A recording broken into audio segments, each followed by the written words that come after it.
11 world cup की वह ऐतिहासिक जीत आपको जरूर याद होगी, लेकिन क्या आप उस जीत के पीछे छुपी हुई सच्चाई को जानते हैं?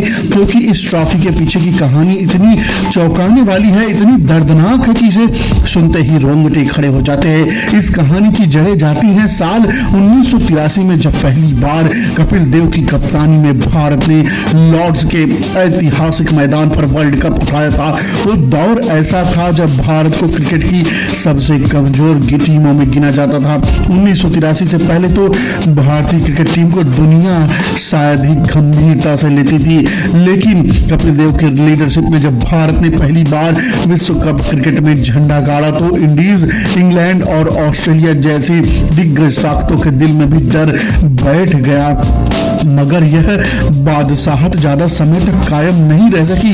कपिल देव के बाद अजहरुद्दीन आए, फिर सौरव गांगुली, सचिन तेंदुलकर, राहुल द्रविड़, एक से बढ़कर एक महान खिलाड़ी कप्तान बने, लेकिन कोई भी भारत को दोबारा वर्ल्ड कप नहीं दिला सका। यहां तक कि 1996 में हालात इतने बदतर हो गए कि श्रीलंका के खिलाफ वर्ल्ड कप सेमीफाइनल में गुस्साए फैंस ने स्टेडियम में आग तक लगा दी। उस मैच में भारत को जीत के लिए 252 रनों का लक्ष्य मिला था। शुरुआत शानदार थी, 2 विकेट पर 98 रन, लेकिन अचानक भारतीय बल्लेबाज ताश के पत्तों की तरह ढह गई। 120 रन पर 8 विकेट हो चुके थे और निराशा इतनी गहरी थी कि दर्शकों का गुस्सा हिंसा में बदल गया। मैच रोकना पड़ा और अंत में मैच रेफरी क्लाइव लॉयड ने श्रीलंका को विजेता घोषित कर दिया। बाद में उस मैच पर फिक्सिंग के आरोप तक लगे। कहा गया कि अजहरुद्दीन ने रिश्वत ली थी। एक और वर्ल्ड कप भारत की मुट्ठी से फिसल गया। फिर आया 1999 का वर्ल्ड कप, एक और सुनहरा मौका, लेकिन अफ्रीका और जिम्बाब्वे से हार और फिर ऑस्ट्रेलिया से करारी शिकस्त। वर्ल्ड कप भी हाथ से निकल गया और फिर आया 2003। एक बार फिर से देश को उम्मीद थी कि एक बार फिर जिम्मेदारी सौंपी गई। इस बार कमान थी सौरव गांगुली के हाथों में। 2003 तक गांगुली की अगुवाई में भारतीय टीम एक मजबूत यूनिट बन चुकी थी। ओपनिंग में सचिन और सहवाग, मिडिल ऑर्डर में गांगुली खुद, राहुल द्रविड़, मोहम्मद कैफ, युवराज सिंह, गेंदबाजी में जहीर खान, आशीष नेहरा और जगवाल श्रीनाथ जैसे खतरनाक नाम। इस वजह से भारत को इस टूर्नामेंट में ऑस्ट्रेलिया के बाद दूसरी सबसे मजबूत टीम माना जा रहा था और टीम ने इसे साबित भी किया। भारत वर्ल्ड कप के फाइनल तक पहुंच गया। अब हर किसी को लगने लगा था शायद इस बार इतिहास बदलेगा, लेकिन फाइनल में सामने थी कोई मामूली टीम नहीं, सामने थी वही ऑस्ट्रेलिया जो नॉकआउट मुकाबले में अजय मानी जा रही थी। फाइनल में रिकी पॉन्टिंग ने भारतीय गेंदबाजों की कमर तोड़ दी। अकेले दम पर 140 रनों का तूफानी पारी खेला और ऑस्ट्रेलिया ने भारत के सामने 360 रनों का पहाड़ जैसा रन खड़ा कर दिया। जब भारत लक्ष्य का पीछा करने उतरा तो पूरी टीम 234 रनों पर सिमट गई। एक बार फिर वर्ल्ड कप जीतने का सपना सिर्फ सपना बनकर रह गया और यहीं से 2011 की उस ऐतिहासिक जीत की असली कहानी शुरू होती है। 2003 के बाद भारत के माथे पर एक नया ठप्पा लग चुका था। चोकर्स भारतीय ड्रेसिंग रूम से लेकर स्टेडियम की दीर्घ तक हर तरफ मायूसी, निराशा और टूटे हुए सपनों का सन्नाटा। फिर समय का पहिया घूमता हुआ आ पहुंचा 2007 का वनडे वर्ल्ड कप। इस बार हालात और भी ज्यादा बिगड़े हुए। पहले ही पूरी भारतीय टीम विवादों में घिरी हुई थी। ग्रेट चैपल और कोचिंग में टीम कई गुटों में बट चुकी थी। कप्तान थे राहुल द्रविड़, वर्ल्ड कप खेला जाना था। इंडीज की धरती पर टीम लगभग वही थी जो 2003 में फाइनल तक पहुंच गई थी, लेकिन इस बार एक नया नाम जुड़ा था, MS धोनी। उम्मीद थी कि अनुभव और युवा जोश का यह मेल कुछ अलग करेगा, लेकिन पहला ही मैच और सामने था बांग्लादेश, जिसे भारत ने कभी भी बड़ा खतरा नहीं माना और यहीं से कहानी ने सबको डरावना मोड़ दिया। भारत को बांग्लादेश के हाथों करारी हार झेलनी पड़ी। यह सिर्फ एक मैच की हार नहीं थी, इसे भारतीय क्रिकेट इतिहास की सबसे शर्मनाक हारों में गिना जाने लगा। बांग्लादेश जैसी टीम से हारना भारतीय फैंस के लिए किसी सदमे से कम नहीं था। इसके बाद भारत ने बरमूडा को तो हराया, लेकिन अगला मुकाबला श्रीलंका से था और वो मैच भी भारत हार हार गया। बस यहीं पर ग्रुप स्टेज में भी भारत का वर्ल्ड कप खत्म हो गया। पूरा देश हिल गया। बांग्लादेश के खिलाफ मिली हार एक ऐसा जख्म बन गया जो आज भी भारतीय फैंस के दिल में हरा है। जैसे ही भारत टूर्नामेंट के बाहर आ चुका था, हर तरफ गुस्सा फूट रहा था। टीम का बहिष्कार होने लगा, खिलाड़ियों पर तीखी आलोचनाएं की बौछार होने लगी। हर जगह नाराजगी, आक्रोश और टूटे भरोसे की आवाजें आने लगी। इसी बीच ग्रेग चैपल और टीम के बीच की खिंचातान खुलकर सामने आ गई। मामला इतना बढ़ गया कि सचिन तेंदुलकर पूरी टीम के साथ खड़े हो गए। उन्होंने साफ शब्दों में बीसीसीआई से कह दिया, हम इस कोच के साथ नहीं खेलेंगे। ऐसा लगने लगा जैसे भारतीय क्रिकेट की पूरी व्यवस्था पूरी तरह बिखर चुकी है। इस दौर में भारत को उस तरह ट्रोल किया जा रहा था जैसे आज के समय में पाकिस्तान को किया जाता है। इस दौर को भारतीय क्रिकेट इतिहास का ब्लैक टाइम कहा गया। हर तरफ अंधेरा था, कोई दिशा नहीं, कोई भरोसा नहीं। और ठीक उसी अंधेरे में टीम इंडिया को जरूरत थी एक नई रोशनी की, एक नई लीडरशिप की, एक ऐसे कप्तान की जो ना सिर्फ टीम को संभाले बल्कि भारतीय क्रिकेट को दुनिया में दोबारा वही इज्जत दिला सके जो कभी खो चुकी थी। उस अंधेरे दौर में एक ऐसा फैसला लिया गया जिसने भारतीय क्रिकेट की किस्मत की दिशा बदल दी। 2007 के T20 वर्ल्ड कप के लिए सचिन तेंदुलकर, सौरभ गांगुली और राहुल द्रविड़ तीनों ने खेलने से मना कर दिया। टीम अचानक खाली हो गई, अनुभव चला गया, दबाव कई गुना बढ़ गया और ठीक उसी वक्त बीसीसीआई ने एक साहसी कदम उठाया। कप्तानी सौंपी गई महेंद्र सिंह धोनी को, एक ऐसा खिलाड़ी जिसे अभी तक सिर्फ एक शानदार फिनिशर माना जाता था, लेकिन अब उसे देश की सबसे बिखरी हुई टीम की कमान को थमा दिया गया। यह समय नहीं था, आलोचनाएं चारों तरफ हो रही थी, उम्मीदें लगभग खत्म हो चुकी थी, लेकिन धोनी ने इस मौके को हाथ में फिसलने नहीं दिया। अपनी पहली ही कप्तानी में उन्होंने भारत को T20 वर्ल्ड कप का चैंपियन बना दिया और एक उसी जीत ने सभी आलोचकों की आवाज को हमेशा के लिए खामोश कर दी।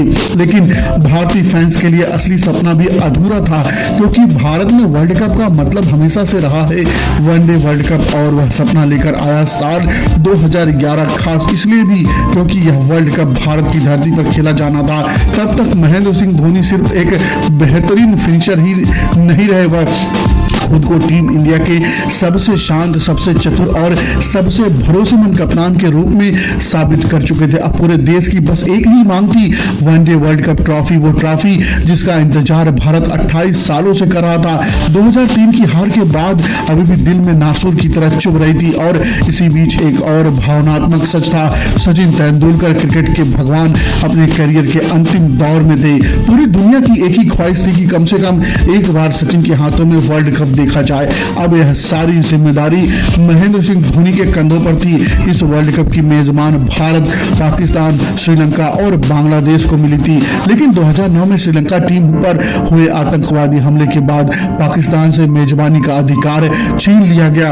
इस तरह भारत, श्रीलंका और बांग्लादेश इस टूर्नामेंट के आयोजक बने और इसी भारत के लिए बड़ी राहत की बात है। इसी दौरान मास्टर ब्लास्टर सचिन तेंदुलकर ने एक ऐसा ऐलान कर दिया जिससे पूरा देश को भावुक कर दिया। उन्होंने साफ कह दिया कि यह उनका आखिरी वर्ल्ड कप होगा और यहीं से इस वर्ल्ड कप पर एक इमोशनल जिम्मेदारी भी आ गई। अब यह सिर्फ एक ट्रॉफी ही नहीं, अब यह सवाल था क्या क्रिकेट के भगवान को एक वर्ल्ड कप के साथ विदाई मिलेगी। सचिन की भी बस एक ही ख्वाहिश थी, वर्ल्ड कप जीतना और फिर क्रिकेट को अलविदा कहना। इसलिए यह वर्ल्ड कप सिर्फ बड़ा नहीं था, यह बेहद भावनात्मक होने वाला था, लेकिन रास्ता आसान नहीं था।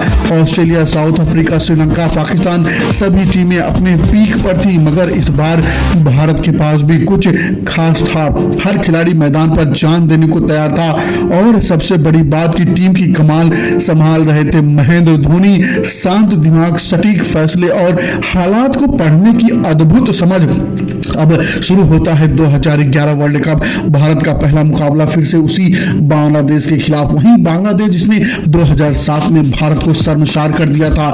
इसीलिए फैंस के मन में पुराने जख्म फिर से हरे हो गए थे। लेकिन इस बार हालात बिल्कुल अलग थे। टीम एकजुट थी, पूरी तैयारी के साथ उतरी। भारत ने टॉस जीता और पहले बल्लेबाजी करने का फैसला लिया और फिर वीरेंद्र सहवाग ने तूफान मचा दिया। एक ऐसी पारी जिसमें उन्होंने 175 रन ठोक दिए। साथ ही विराट कोहली ने भी अपना वर्ल्ड कप करियर का पहला शतक जड़ दिया। भारत ने बांग्लादेश के सामने 371 रनों का पहाड़ खड़ा कर दिया। जवाब में बांग्लादेश की पूरी टीम 283 पर सिमट गई। भारत ने अपने वर्ल्ड कप अभियान की शुरुआत एक जबरदस्त जीत के साथ कर दी। अगला मुकाबला था इंग्लैंड के खिलाफ। सचिन तेंदुलकर के शानदार शतक की बदौलत भारत ने 339 रन बनाए, लेकिन इंग्लैंड ने भी लाजवाब बल्लेबाजी की और यह मैच टाई हो गया। यह नतीजा भारत के लिए थोड़ा चिंता का विषय था। फैंस नाराज थे क्योंकि जहीर खान को छोड़कर कोई भी गेंदबाज वैसा असर नहीं छोड़ पा रहा था। हालांकि इसके बाद भारत ने आयरलैंड और नीदरलैंड को हराकर ग्रुप में अपनी स्थिति को मजबूत कर ली। फिर सामना हुआ साउथ अफ्रीका से और इस मैच में भारत को हार झेलनी पड़ी। अब लीग स्टेज का आखिरी मुकाबला था चेन्नई में इंडीज के खिलाफ। भारत ने पहले बल्लेबाजी की। जब सचिन पिच पर थे तो एक अंदर आती गेंद पर बिखेरियाई गेंदबाज ने जोरदार अपील की। अंपायर ने नॉट आउट दिया, लेकिन सचिन अपनी ईमानदारी दिखाते हुए खुद पवेलियन लौट आए। यह पल हर भारतीय के लिए गर्व का था और यही वजह है कि उन्हें क्रिकेट का भगवान कहा जाता है। सचिन के आउट होने के बाद भारतीय टॉप ऑर्डर ज्यादा देर टिक नहीं पाया, लेकिन एक आदमी डटा रहा, युवराज सिंह। चेन्नई की उमस गर्मी शरीर जवाब दे रहा था। कई बार उन्हें रिटायर हर्ट होने की सलाह दी गई, लेकिन युवराज सिंह रुके नहीं। लड़खड़ाते हुए, पसीने में डूबे हुए, एक छोर संभाले हुए 113 रनों की शानदार पारी खेली और भारत को 268 रन तक पहुंचा दिया। इसी मैच के बाद देश में यह खबर फैलने लगी कि युवराज के फेफड़ों में ट्यूमर है, लेकिन उस वक्त वो सिर्फ भारत के लिए लड़ रहे थे। लक्ष्य का पीछा करने उतरी वेस्टइंडीज की टीम ने अच्छी शुरुआत की, लेकिन भारतीय गेंदबाज के सामने वे टिक नहीं पाए। पूरी टीम 188 पर ढेर हो गई। भारत ने जबरदस्त जीत के साथ क्वार्टर फाइनल में प्रवेश कर लिया और अब सामने था वही नाम, ऑस्ट्रेलिया। एक ऐसा नाम जो सालों से भारत के लिए बुरे सपने के जैसा था। क्रिकेट विशेषज्ञ एक बार फिर भारत की हार की भविष्यवाणी करने लगे, लेकिन इस बार कहानी कुछ और लिखी जानी थी। लेकिन इस बार भारतीय टीम का मिजाज बदला हुआ था। यह वही टीम थी जो डर के साथ मैदान पर उतरी थी। इस बार उनके पास थी जीत की भूख और पुराने जख्मों का बदला लेने का जुनून। क्वार्टर फाइनल शुरू होता है। ऑस्ट्रेलिया पहले बल्लेबाजी करती है।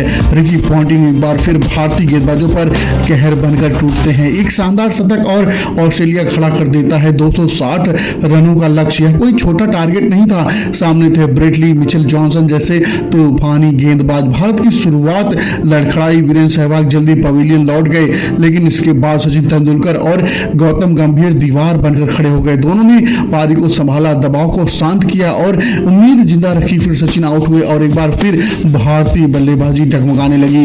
इस बार कहानी दोहराई नहीं गई। युवराज सिंह और सुरेश रैना क्रीज पर डटे रहे। दोनों ने मिलकर मोर्चा संभाला और भारत को जीत की दहलीज तक ले आए। आखिरकार एक ऐसा पल है जो हमेशा के लिए यादगार बन गया। युवराज सिंह ने ब्रेटली को बाउंड्री के बाहर पहुंचाया। मैच खत्म। युवराज घुटनों पर बैठ गए और उनकी वो दहाड़ ऐसी थी जैसे पूरी दुनिया को यह ऐलान कर रही थी कि अब क्रिकेट का नया सम्राट भारत से है। भारत सेमीफाइनल में पहुंच चुका था और सामने था सबसे बड़ा मुकाबला भारत बनाम पाकिस्तान। दो चिर प्रतिद्वंदी, एक वर्ल्ड कप सेमीफाइनल। इससे बड़ा मंच शायद क्रिकेट में नहीं हो सकता।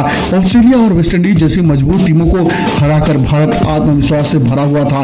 मुकाबला बेहद कांटे का होने वाला था। इतना बड़ा कि भारत और पाकिस्तान दोनों देशों के प्रधानमंत्री मोहाली स्टेडियम में मौजूद थे।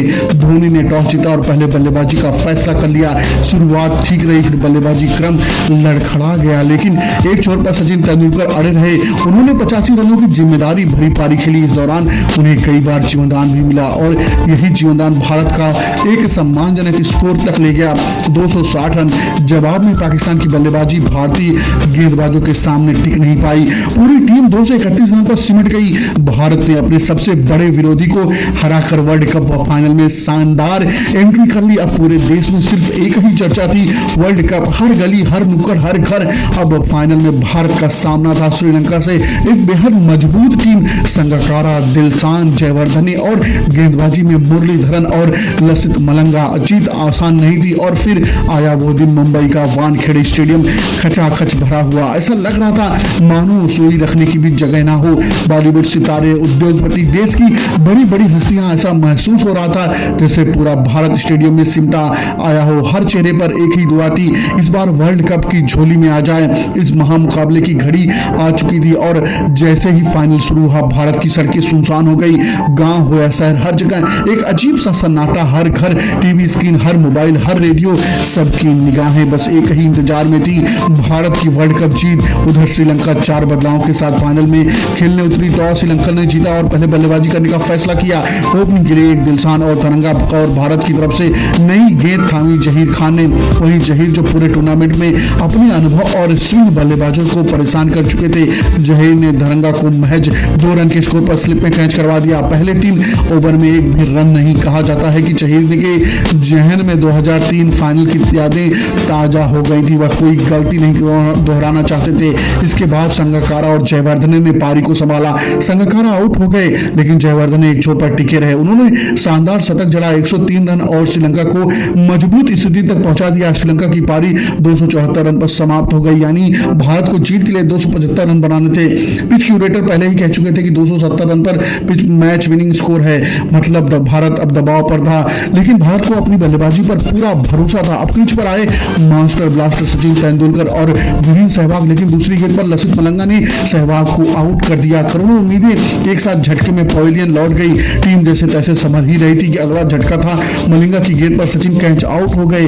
पूरे देश में सन्नाटा छा गया। लेकिन इसी मुश्किल घड़ी में मैदान पर आए गौतम गंभीर और उनके साथ विराट कोहली। दोनों ने मिलकर 83 रनों की बेहद अहम साझेदारी की। इस साझेदारी की सबसे बड़ी बात यह थी कि विकेट भी बचे और रन रेट भी काबू में रहा। इसके बाद विराट कोहली ने 35 रन बनाकर आउट हो गए। अब भारत को एक नई साझेदारी की जरूरत थी और तभी एक चौंकाने वाला फैसला हुआ और कप्तान महेंद्र सिंह धोनी खुद बल्लेबाजी करने आए। अब भारत को नई साझेदारी की भी जरूरत हो गई थी। युवराज सिंह पहले टूर्नामेंट में आज धोनी के लिए अच्छा नहीं रहा और इस फैसले को सबको हैरान कर दिया। लेकिन यही वो दांव था जिसने इतिहास बदल दिया। धोनी और गंभीर ने चौथे विकेट के लिए 109 रन जोड़ दिए।